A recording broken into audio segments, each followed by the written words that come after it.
नमस्ते बच्चों, मैं विशाल बंगाड़ी मणिबाई गुजराती हाई स्कूल से। मैं आपको कक्षा छठी का विषय इतिहास और नागरिक शास्त्र पढ़ाता हूँ।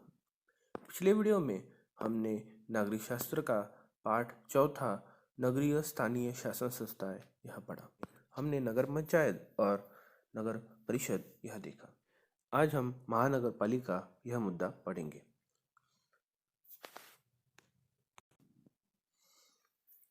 बड़े नगरों में नागरिकों को विविध सेवाएं देने वाली स्थानीय शासन संस्था को महानगर पालिका कहते हैं। महाराष्ट्र में सबसे पहले मुंबई में महानगर पालिका की स्थापना की गई। शहर की जनसंख्या के अनुपात में महानगर पालिका के कुल सदस्यों की संख्या निश्चित की जाती है।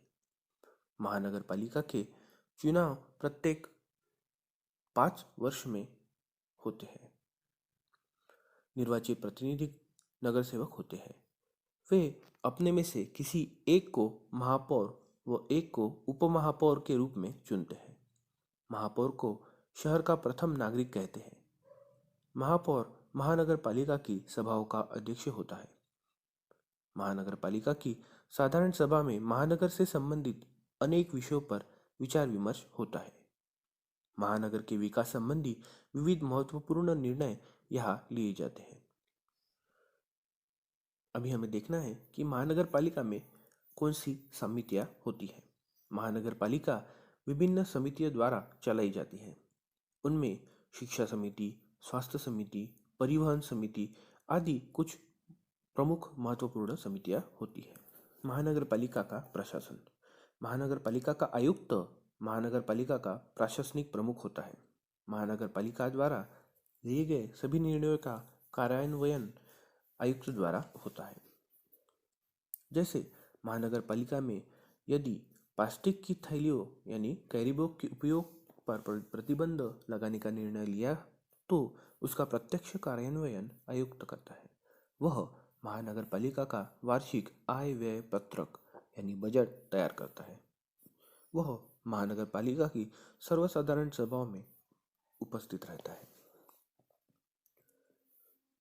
क्या आपको पता है कुल जनसंख्या में स्त्रियों का अनुपात लगभग आधा है, फिर भी राजनीति में स्त्रियों का अभाव दिखाई देता है। अपने दैनिक कामकाज में महिलाएं भोजन, ईंधन, जल जैसे अनेक कार्य करती है, परंतु इन कार्यों के बारे में निर्णय लेने में उनका कोई योगदान नहीं होता। महिलाएं घर में पानी का उपयोग सावधानी से करती है, परंतु पानी की समस्या पर विचार विमर्श करने में उनका कोई सहभाग नहीं होता है। स्थानीय शासन व्यवस्था में महिलाओं को 50% आरक्षण दिया गया है, जिससे ऐसे महत्वपूर्ण विषयों समस्याओं का हल निकलने में महिलाओं को अवसर प्राप्त हुआ है। अभी आपको यह प्रश्न आया होगा कि आरक्षण क्या है।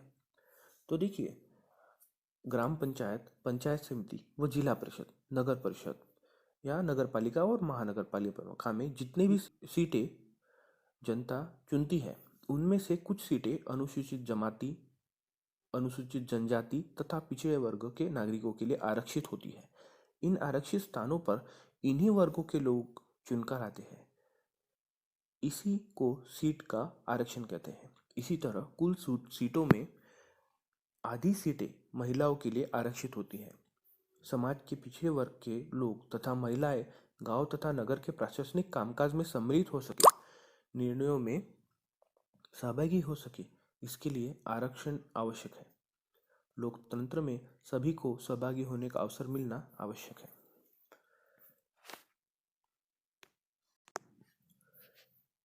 स्थानिक शासन संस्था की जो रचना होती है वो हम एक बार रिवीजन कर लेते हैं। उस पर देखिए, 3 रचनाएं होती है: नगर पंचायत, नगर पालिका और महानगर पालिका, जो हमने इस पाठ में पढ़ी।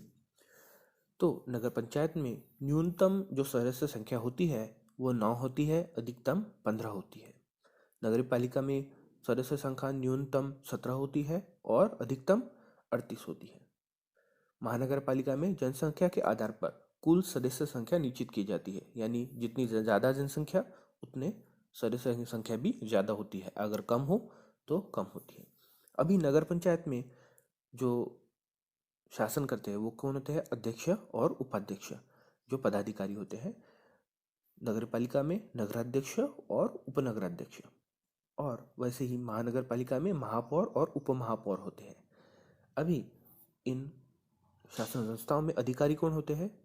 नगर पंचायत में कार्यकारी अधिकारी है, नगर पालिका में मुख्य अधिकारी है, और महानगर पालिका में आयुक्त है।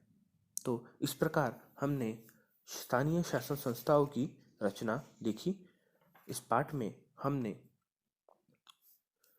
जो मुद्दे पढ़े उनको आपको एक बार फिर से यह वीडियो देखकर समझ लेना है। अगले पाठ में हम इस पाठ पर आधारित स्वाध्याय कैसे सॉल्व करना है यह देखेंगे। मिलते हैं अगले वीडियो में। धन्यवाद।